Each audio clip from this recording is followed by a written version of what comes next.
തൃശ്ശൂർ ജില്ലയിലെ ചരിത്രപ്രസിദ്ധമായ ഒരു നെയ്ത്ത് ഗ്രാമമാണ് കുത്താമ്പുള്ളി.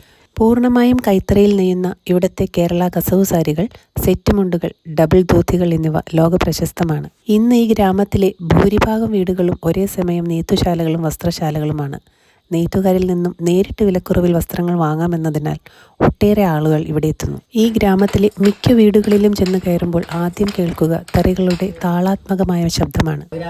കുത്തുണ്ടല്ലോ, ടൈറ്റാക്കാൻ കുത്തുന്നത് സൈഡ് പൊട്ടാതിരിക്കാൻ വേണ്ടിയിട്ടാണ് ഈ ഒരു സാധാരണ കസവ് സാരി നെയ്തെടുക്കാൻ ഏതാണ്ട് 2 മുതൽ 3 ദിവസം വരെ വേണ്ടിവരും. ഡിസൈനുകൾ കൂടുന്നതനുസരിച്ച് കൂടുതൽ ദിവസങ്ങൾ വേണ്ടിവരും. പവർലൂമിൽ നെയ്തെടുക്കുന്ന സെയിം ഹാൻഡ്ലൂം റെപ്ലിക്ക സാരികൾ മാർക്കറ്റിൽ എത്തുന്നത് ഇവർക്ക് വലിയ പ്രതിസന്ധി സൃഷ്ടിക്കുന്നുണ്ട്.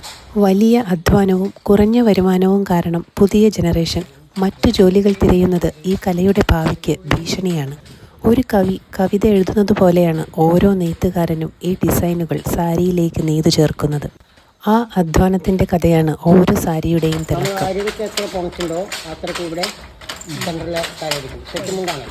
നമ്മൾ സാധാരണക്കാർക്ക് വരുന്നൊരു ഡൗട്ടാണ് പവർലൂം സാരികളും ഹാൻഡ്ലൂം സാരികളും എങ്ങനെ തിരിച്ചറിയാമെന്നുള്ളത്.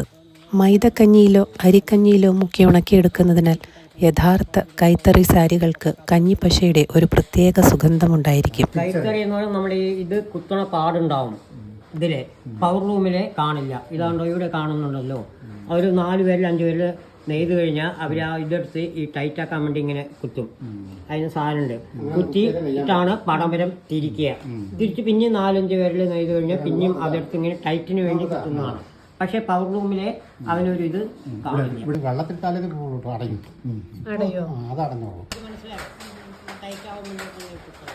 മനുഷ്യൻ കൈകൊണ്ട് നെയ്യുന്നതുകൊണ്ട് ഇഴകളുടെ അകലങ്ങളിൽ നേരിയ വ്യത്യാസങ്ങളോ ചെറിയ തടിപ്പുകളോ കാണാം. ഇത് ഡാമേജ് അല്ല, മറിച്ച് കൈത്തറിയുടെ ലക്ഷണമാണ്.